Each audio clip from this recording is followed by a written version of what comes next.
नमस्कार दोस्तों, स्वागत है आपका हमारे YouTube चैनल परीक्षा दर्शिका में। दोस्तों, आज मैं हिंदी साहित्य के महत्वपूर्ण कवि और उनकी रचनाओं को सेकंड पार्ट लेकर आई हूं, जिसमें 30 क्वेश्चन की चर्चा हम लोग करेंगे और काफ़ी महत्वपूर्ण प्रश्न मैं यहां सिलेक्शन करके लेकर आई हूं। तो चलिए बिना देर किए स्टार्ट करते हैं। आज का पहला प्रश्न है, जे कृष्णमूर्ति किशोरा अवस्था में किस संस्था से जुड़े हुए थे? तो पहले जान लेते हैं जे कृष्णमूर्ति कौन थे। इनका पूरा नाम जिद्दू कृष्णमूर्ति था। ये एक विश्व प्रसिद्ध दार्शनिक, आध्यात्मिक विषयों के बड़े ही कुशल व परिपक्व लेखक थे। दोस्तों, इन्हें प्रवचनकर्ता के रूप में भी ख्याति प्राप्त है। तो ये जो हैं थियोसोफिकल सोसाइटी से जुड़े हुए थे। इनके पिताजी भी इससे जुड़े हुए थे। इन्हें जे कृष्णमूर्ति को विश्व गुरु की उपाधि दी गई है, विश्व गुरु। इनकी एक महत्वपूर्ण पुस्तक है द फर्स्ट एवं लास्ट फ्रीडम। ये इसकी बहुत ही महत्वपूर्ण पुस्तक है और ये कृष्णमूर्ति फाउंडेशन के भी ये संस्थापक हैं। आगे देख लेते हैं आर्य समाज। आर्य समाज के संस्थापक तो जानते ही हैं, दयानंद सरस्वती हैं। आर्य समाज एक हिंदू सुधार आंदोलन है। यह आंदोलन पाश्चात्य प्रभावों की प्रतिक्रिया स्वरूप हिंदू धर्म में सुधार के लिए आरंभ हुआ था। आर्य समाज में शुद्ध वैदिक परंपरा में विश्वास करते हैं। आर्य समाज के लोग वे मूर्ति पूजा, अवतारवाद, बलि, कर्मकांड इस सब का स्वीकार करते हैं। दयानंद सरस्वती का एक महत्वपूर्ण ग्रंथ है सत्यार्थ प्रकाश। ये आर्य समाज का मूल ग्रंथ है। ब्रह्म समाज ये भी भारत का सामाजिक धार्मिक आंदोलन था। इसके संस्थापक राजा राम मोहन राय थे। नेक्स्ट देखते हैं शिक्षा का उद्देश्य क्या है। तो शिक्षा का उद्देश्य सर्वांगीण विकास होता है। यहाँ पे है शिष्टाचारी बनना, जीविका पाना, संपूर्ण उन्नयन। तो सर्वांगीण विकास तो नहीं दिया हुआ, संपूर्ण उन्नयन ये होगा, यहाँ पे ऑप्शन सी होगा। नेक्स्ट देखते हैं the first and last freedom किसकी कृति है। अभी हम लोग ऊपर चर्चा किए थे, जे कृष्णमूर्ति की महत्वपूर्ण पुस्तक है the first and last freedom. ये जे कृष्णमूर्ति की पुस्तक है। आगे जे कृष्णमूर्ति के संबंध में कौन सा तथ्य सही है। वे प्रायः लिखते थे, वे उपन्यासकार थे, वे प्रसिद्ध नाटककार थे।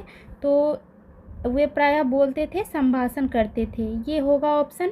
संभाषण का अर्थ हो गया यहाँ वार्तालाप, वार्तालाप या वाद विवाद। तो तब ये जो है जे कृष्णमूर्ति ये वार्तालाप, वाद विवाद के जरिए किसी बात को अच्छे से रखते थे।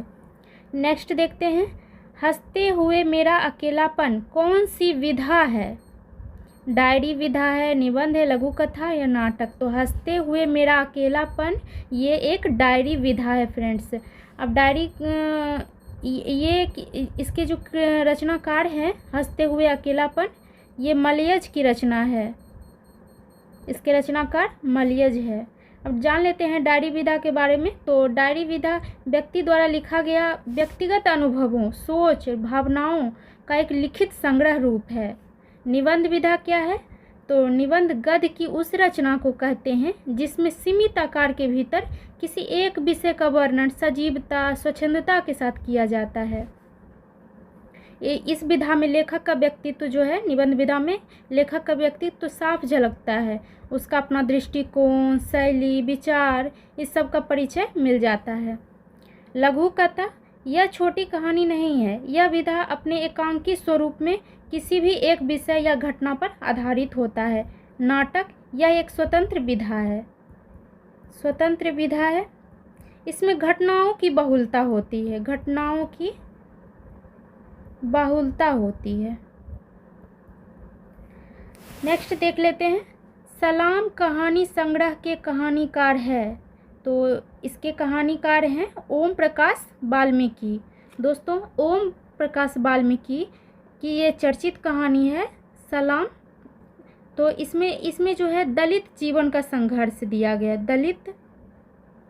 दलित जीवन का संघर्ष का चर्चा हुआ है यहाँ पे, और उस व्यवस्था के प्रति विद्रोह का यहाँ स्वर दिखता है।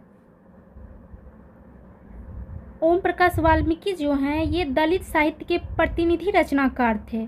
जयशंकर प्रसाद ये तो जानते हैं छायावादी रचनाकार हैं, छायावादी रचनाकार।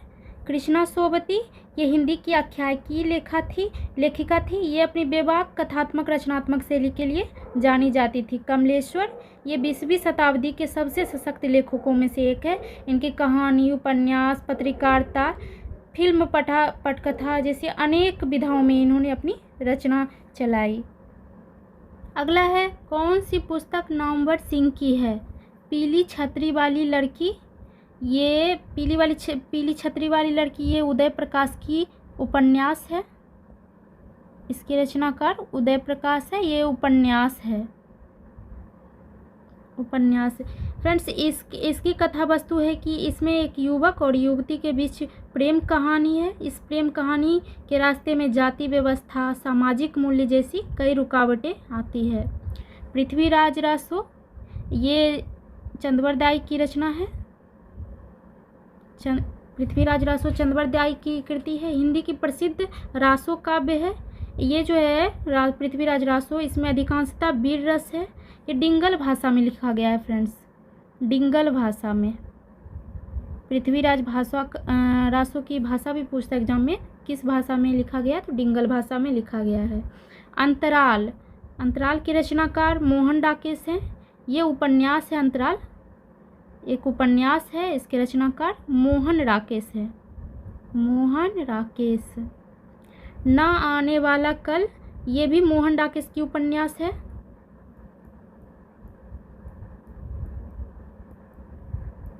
और ये ना आने वाला कल जो है इसकी कथा वस्तु आधुनिक तेजी से बदलते जीवन तथा व्यक्तित्व और उसकी प्रतिक्रिया पर बहुत ही प्रसिद्ध उपन्यास है। यह उपन्यास आर्थिक संघर्ष, स्त्री पुरुष संबंध तथा साहित्य और कला की दुनिया को बड़ी सूक्ष्मता से चित्रित करता है। तो यहाँ तो फ्रेंड्स ऑप्शन नहीं दिया गया है नामवर सी की कोई भी पुस्तक। तो इसकी एक प्रसिद्ध पुस्तक बता दें, वाद विवाद संवाद। वाद विवाद संवाद ये इसकी प्रसिद्ध पुस्तक है नामवर सिंह की। आगे देख लेते हैं। मैं तुम लोगों से दूर हूँ किसकी कविता है? ये मुक्तिबोध की कविता है। इस मुक्तिबोध का पूरा नाम है गजानन माधव मुक्तिबोध। हजारी प्रसाद द्विवेदी ये हिंदी साहित्य के प्रख्यात निबंधकार हैं, इतिहासकार, लेखक, आलोचक, संपादक और सफल अध्यापक भी हैं। ये हजारी प्रसाद द्विवेदी बांग्ला और संस्कृत के प्रकांड विद्वान भी हैं। पंत सुमित्रानंदन पंत ये छायावादी युग के कवि हैं। ये इन्हें साहित्य योगदान के लिए पद्म भूषण व ज्ञानपीठ पुरस्कार से भी सम्मानित किया जा चुका है। अज्ञेय इनका पूरा नाम सच्चिदानंद हीरानंद वात्स्यायन अज्ञेय है। प्रयोगवाद व नई कविता को साहित्य जगत में प्रतिष्ठित करने वाले ये अज्ञेय ही हैं। ये एक बहुआयामी व्यक्तित्व के धनी और प्रखर कवि थे। नेक्स्ट देख लेते हैं। अगला है बाज की दाढ़ में आदमी का खून लग चुका है। यह किस कविता की पंक्ति है? तो यही था कविता की पंक्ति है। यह तय तो यही था कविता की पंक्ति है। और इसके रचनाकार बता दें, सदर बिल्लौर है इसके रचनाकार।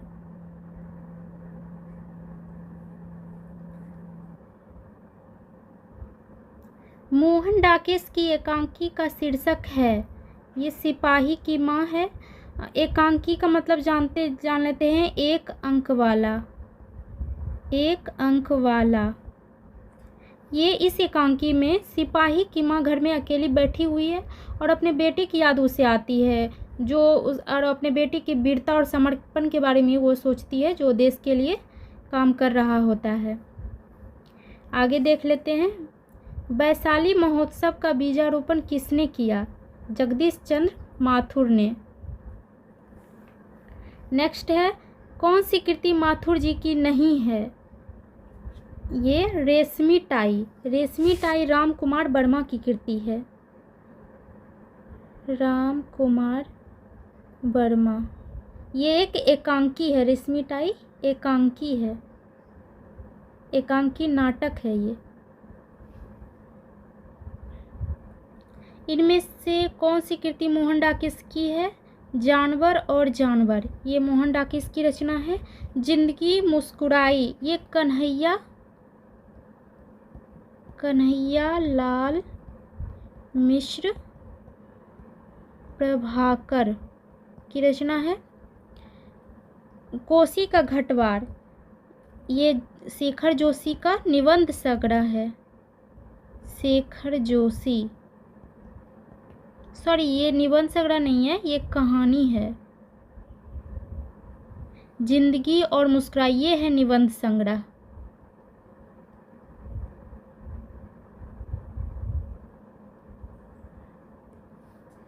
बहती गंगा, ये शिव प्रसाद मिश्र की रचना है।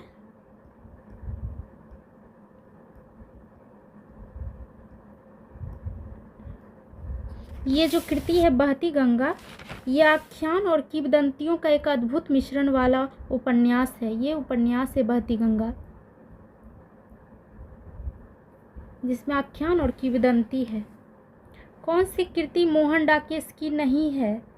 तो ये इतिहास और आलोचना, ये नामवर सिंह का निबंध है।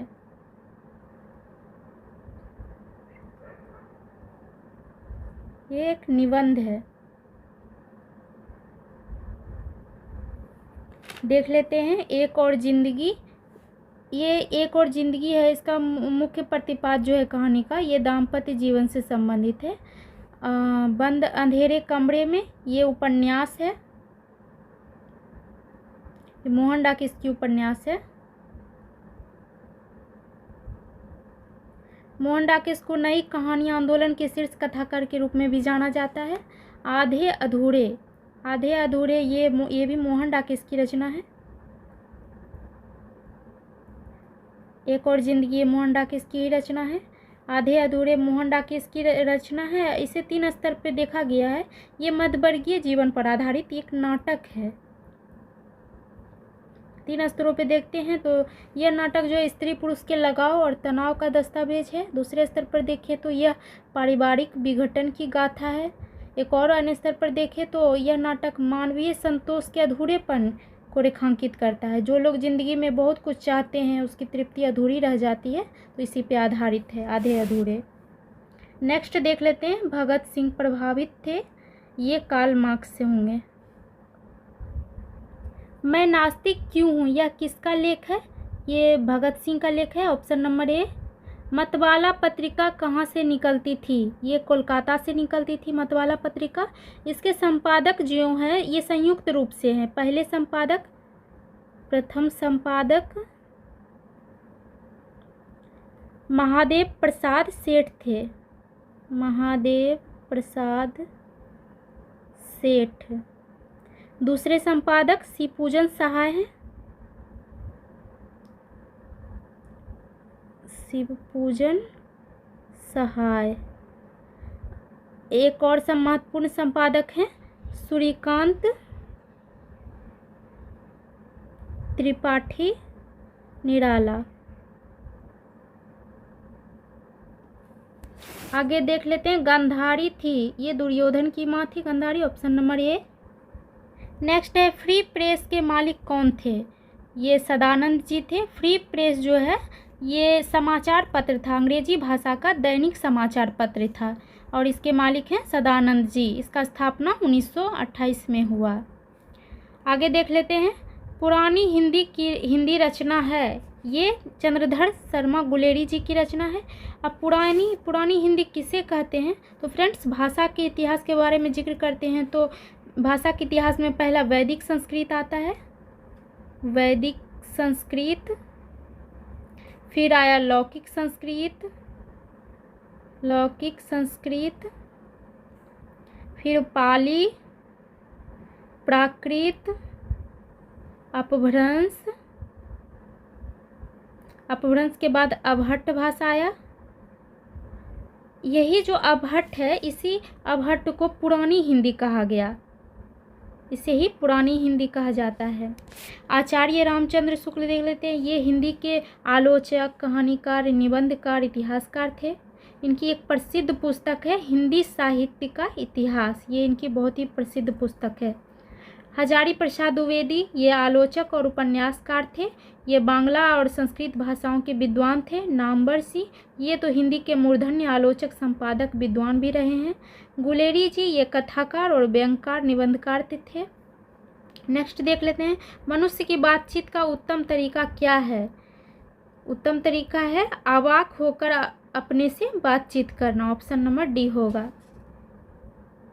अगला प्रश्न है, संवाद में महत्वपूर्ण क्या है? तो संवाद में महत्वपूर्ण जिज्ञासा है। ऑप्शन नंबर बी होगा।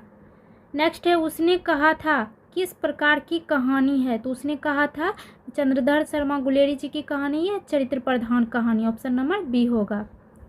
उसने कहा था कहानी के कहानीकार कौन है? ऊपर बता दिए, चंद्रधर शर्मा गुलेरी जी इनके कहानीकार है। इस कहानी के जो मूल संवेदना है ये प्रेम, त्याग और कर्तव्य निष्ठा है। इसका एक महत्वपूर्ण पात्र है फ्रेंड्स, कहे तो केंद्रीय पात्र लहना सिंह। लहना सिंह ये केंद्रीय पात्र है इस कहानी में, जो बचपन में अंकुरित प्रेम के लिए अपने जीवन का बलिदान करता है और अपनी प्रेयसी को वचन जो देता है उसके लिए अपना जीवन का त्याग करता है। इस कहानी में लहना सिंह जो है ये सिपाही भी है, जिसका लक्ष्य देश की रक्षा करना। वह अपने कर्तव्य का निर्वाह करता है।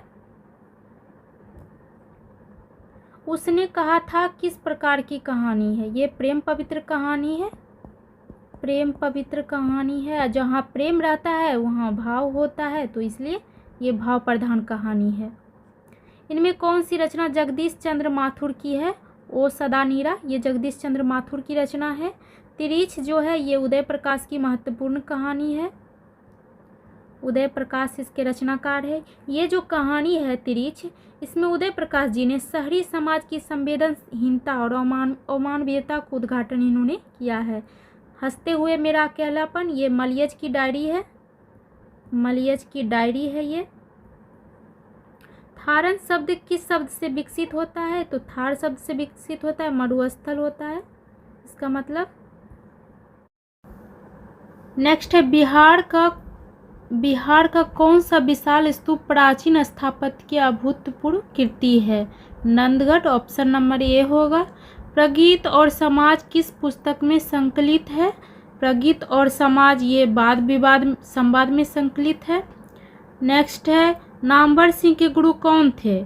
नामवर सिंह के गुरु डॉक्टर हजारी प्रसाद द्विवेदी हैं। तो ओके फ्रेंड्स, ये थे आज के कुछ महत्वपूर्ण प्रश्न। इस वीडियो को आप बार बार देखिए और प्रश्नों की प्रैक्टिस तो ज़रूर कीजिए। तो चलिए इसी के साथ मिलते हैं नेक्स्ट वीडियो में। तब तक मेरे चैनल को लाइक, सब्सक्राइब और शेयर कर दीजिए। Thank you.